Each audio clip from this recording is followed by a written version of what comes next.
Privacy എങ്ങനെയാണ് ഒരു entertainment factor ആവുന്നത്? തിയേറ്റർ റെസ്പോൺസ് എടുക്കുന്നതല്ല ഇവിടെ പ്രശ്നം. തിയേറ്റർ റെസ്പോൺസ് എടുക്കുന്നതിൽ ഇവർ ചോദിക്കുന്ന ചോദ്യങ്ങളും വെക്കുന്ന ആംഗിളുകളുമാണ് പ്രശ്നം. ഈ റിവ്യൂവേഴ്സ് മലയാള സിനിമ ഇൻഡസ്ട്രിയിലെ 2-3 നടിമാരുടെ പേഴ്സണൽ കോണ്ടാക്ട് എടുത്ത് വിളിക്കുന്നു. അവരുടെ അനുവാദം കൂടാതെ പബ്ലിഷ് ചെയ്യുന്നു. ഒരു സ്ത്രീയുടെ പേര് നോട്ട് ചെയ്തിട്ടുണ്ടാവും, താഴെ ഒരു നമ്പർ നോട്ട് ചെയ്തിട്ടുണ്ടാവും, ഒരു പടം വരച്ച് വെച്ചിട്ടുണ്ടാവും.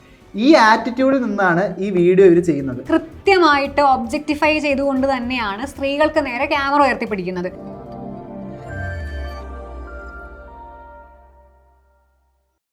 അനഘ, ഇന്ന് നമ്മൾ ഈ വീഡിയോ ചെയ്യാൻ കാരണം രാവിലെ കണ്ട ഏറ്റവും വൃത്തികെട്ട, ഏറ്റവും ഡിസ്റ്റർബിംഗ് ആയ ഒരു വിഷ്വലാണ്.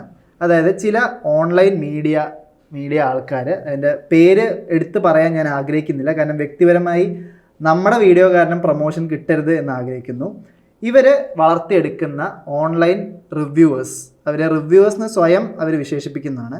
ഈ റിവ്യൂവേഴ്സ് മലയാള സിനിമ ഇൻഡസ്ട്രിയിലെ 2-3 നടിമാരുടെ പേഴ്സണൽ കോണ്ടാക്ട് എടുത്ത് വിളിക്കുന്നു.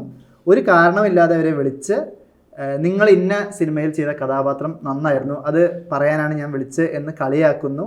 അത് ഇവർ വീഡിയോയിൽ പകർത്തുന്നു, അത് എൻ്റർടൈൻമെൻറ്റ് പർപ്പസിന് വേണ്ടി യൂസ് ചെയ്യുന്നു. ഇങ്ങനത്തെ ഒരു കാഴ്ചയാണ് നമ്മൾ ഇന്ന് കണ്ടത്. എന്താണ് ഇതിലെ ഒരു വോയറിസ്റ്റിക് പ്ലഷർ എന്നുള്ളൊരു ആംഗിൾ ഉണ്ട്, പ്രൈവസിയിലേക്ക് ഇടിച്ചു കയറുന്നു എന്നൊരു ആംഗിൾ ഉണ്ട്. എന്താണ് അനഘയ്ക്ക് തോന്നുന്നത്?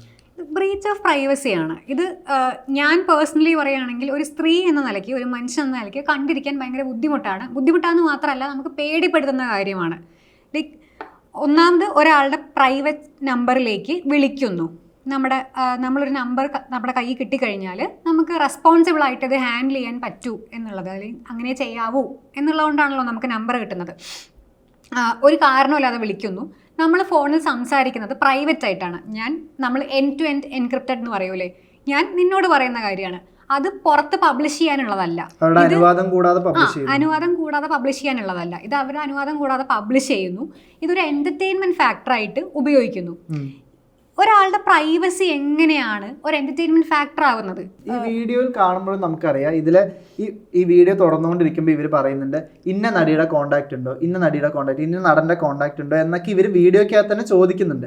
ഇതിൽ പ്രധാനമായിട്ട് പറയുന്നത്, ഇപ്പം നമ്മൾ പണ്ട് ട്രെയിനിലൊക്കെ യാത്ര ചെയ്യുന്ന പണ്ടല്ല ഇപ്പോഴും ട്രെയിനിൽ യാത്ര ചെയ്യുന്ന സമയത്ത് ഇപ്പോൾ ജനറൽ കമ്പാർട്ട്മെൻറ്റിലൊക്കെ നമ്മളൊരു ബാത്റൂമിൽ ചെന്ന് കയറിയാൽ അവിടെ കാണുന്നൊരു കാഴ്ചയാണ്, ഒരു സ്ത്രീയുടെ പേര് നോട്ട് ചെയ്തിട്ടുണ്ടാവും, താഴെ ഒരു നമ്പർ നോട്ട് ചെയ്തിട്ടുണ്ടാവും, ഒരു പടം വരച്ച് വെച്ചിട്ടുണ്ടാവും.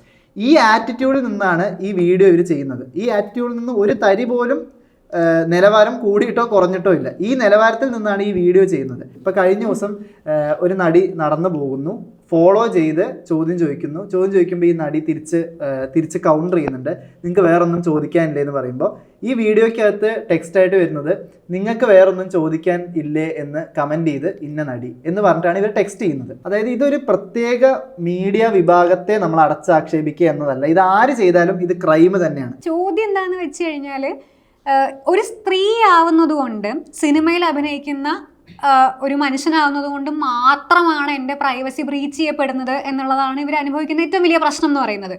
ഇത് എൻ്റെ പ്രൈവസി എങ്ങനെയാണ് മറ്റൊരാൾക്ക് എൻ്റർടൈൻമെൻറ്റ് ഫാക്ടർ ആവുന്നത്? ഇപ്പം നമുക്കൊരു കോൾ ഇങ്ങനെ വരും, നമ്മൾ വർക്ക് ചെയ്തുകൊണ്ടിരിക്കുന്ന സമയത്ത് നമുക്കൊരു അല്ലെങ്കിൽ എൻ്റെ ഒരു കൂട്ടുകാരിക്ക് ഇങ്ങനെ ഒരു കോൾ വന്നാൽ നമ്മൾ എന്ത് ചെയ്യും? നമ്മൾ ആ സമയത്ത് തന്നെ പ്രതികരിക്കും. ഒരു സിനിമയിൽ പ്രവർത്തിക്കുന്നൊരു ആളായതുകൊണ്ട് ഇവർക്ക് പ്രതികരിക്കാൻ പറ്റാത്തൊരു അവസ്ഥയിലും പ്രിവിലേജിലുമാണ് ഈ മീഡിയ സ്ഥാപനങ്ങളെ എത്തിക്കുന്നത്.